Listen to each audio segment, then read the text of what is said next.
everyone. I am honored to welcome all the members to the third monthly Safety and Health Committee meeting of International Business Machines. I believe that all of you is well informed on the current issues that are going in our company. Firstly, may I know if there are any apologies for absence for today's meeting? Yes, Ms. Chairperson. We have received an apology from Ms. Ainon, our safety record keeper, who is unable to attend today's meeting due to an unfortunate emergency. Ms. Ainon's grandfather has recently passed away.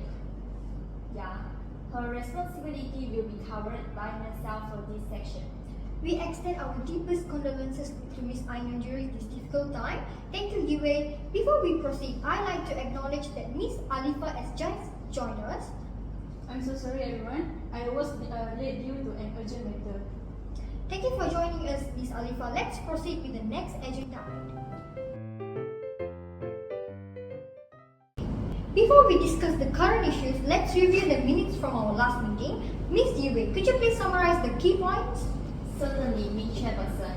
The last meeting focused on enhancing our workplace safety protocol, reviewing employee health and safety policies, and the ongoing assessment of potential risks due to international travel. Ms. Chairperson, additionally, we discussed updating the emergency contact system and ensuring better communication channel for reporting health concerns. We also agreed to schedule follow-up training section for employees on infection control measures. The minutes were circulated last week and I trust everyone else reviewed them. Thank you, Ms. Yue and Ms. Misha. Does anyone have any comments on the minutes? Yes, Ms. Chairperson, I would like to address one point. We discussed reviewing infection control measures, particularly around international travel. Since then, I have reviewed our current protocols and I believe we need to update our travel health advisory to include clearer guidelines for countries with higher infection rates. This would better prepare employees for potential health risks before they go on trips. That's good, Anisha. That's an important suggestion. We will add this to our action items for review. Is there anything else? Just a quick note, on the point about auditing the emergency contact system, we should ensure that the system is integrated across all departments, not just the safety teams. It was something I meant to bring up last time. Good point, Z, and we will make sure to include that integration in our next steps. Thank you all. The minutes are approved. Let's move on to the next item. Are there any matters arising from the minutes that need to be addressed before we move on to today's issues? Ms. Misha, can you explain more about it? Ms. Chairperson, I would like to raise the point about the implementation of the enhanced travel protocols. Have we made any progress on that? Yes, Ms. Misha, the new travel protocols were implemented last month. All employees are now required to complete a health assessment before and after any international travel. And we have increased monitoring of health advisories from the relevant authorities. Thank you, Ms. Alifa. Any other response? Let's move on to the main issue of today's meeting. Misha, as our risk assessing officer, could you please provide an overview of the current situation? Chairperson, as we are aware, the situation began when Mr. Saiful, who is head of software department, contacted Monkeypox during our business trip to Singapore. Unfortunately, returning to the office, the virus spread to several colleagues. This has caused concern among the staff, particularly regarding their health and safety of the workplace. The anxiety levels are unstable and we need to address these urgently, Chairperson. Oh no, that sounds concerning. Are all the affected employees receiving proper medical care? And what are we doing to reassure everyone else? Yes, Chairperson, it's been a tough situation. The good news is that all the affected employees are receiving treatment and thankfully their cases are mild. Most of them are in recovering stage, but we have arranged for them to take some additional time off to fully recover. That's good news, Alifa. Anisha, as our infection control officer, what measures have we taken so far to address these concerns? We have initiated an immediate quarantine of affected employees and have conducted a comprehensive disinfection of all potential contaminated areas. We have established a dedicated support line for employees to access medical advice and psychological support. We have also been sending out regular updates to keep everyone informed of the situation and the measures we are taking. That's good progress, Anisha. Yue, how are we handling communication with employees and ensuring they feel supported? We have set up daily briefing to update all employees on the situation. We also providing them with resources to understand monkeypox, its symptoms and prevention methods. Additionally, we working closely with HR to offer flexible working arrangements for those who feel uncomfortable returning to the office currently. Excellent. It's important that we maintain transparency and offer the necessary support. Does anyone have further input on this matter? Chairperson, I suggest we also consider holding small group sessions where employees can voice their concerns directly to management. For example, the direct feedback sessions will allow us to collect information from employees about their specific concerns and issues in a more personal setting. This could help us address specific issues more effectively and provide a forum for an open dialogue. Sorry for interrupting everyone. In my opinion, managing multiple small group sessions can be time consuming and require significant resources from both management and employees. From my perspective, I think we should provide an open dialogue session. It would provide a platform for open dialogue, helping to foster transparency and trust between management and staff. Since there are two valuable suggestions, shall we wait for these suggestions? If you agree with open dialogue session, please raise your hand. Alright, only Liwe has raised her hand for this suggestion. Therefore, I will go with the majority. It is decided small group sessions could indeed provide a more personal platform for addressing individual concerns.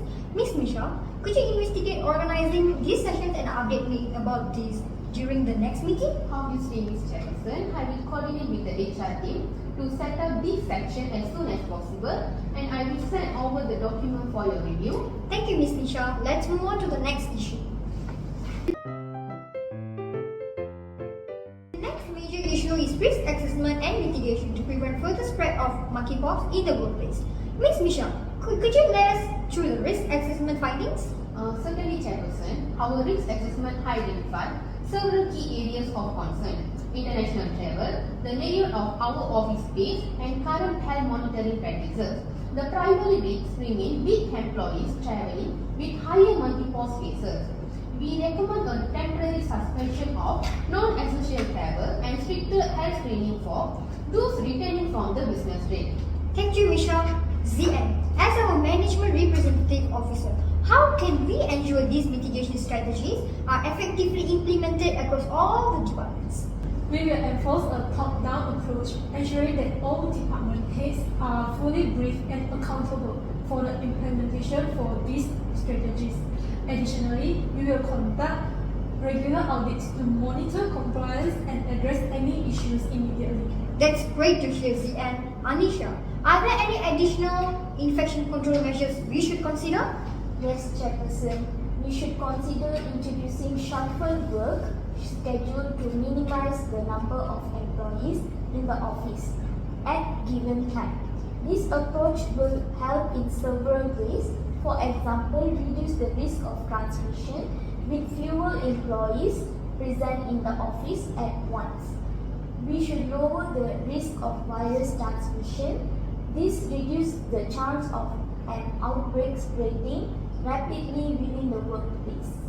Is that working, Anisha? In my concern, implementing shuffle work schedule may require additional technology or resources to support remote work or manage varying work hours, which could lead to increasing costs.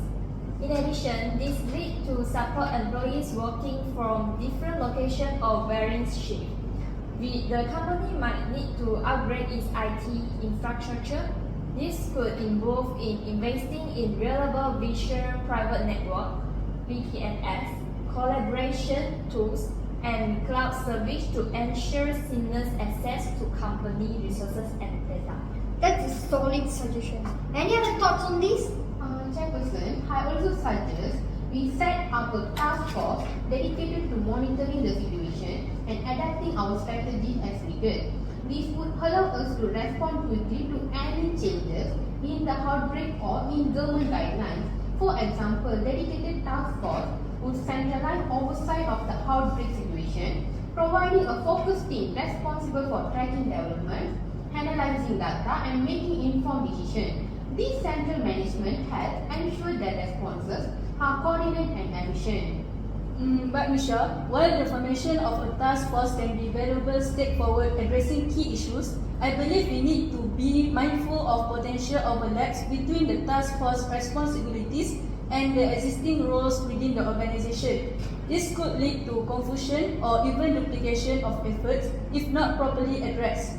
To ensure the task force operates efficiently and adds value, I recommend we clearly define the roles and responsibilities between the task force and current teams.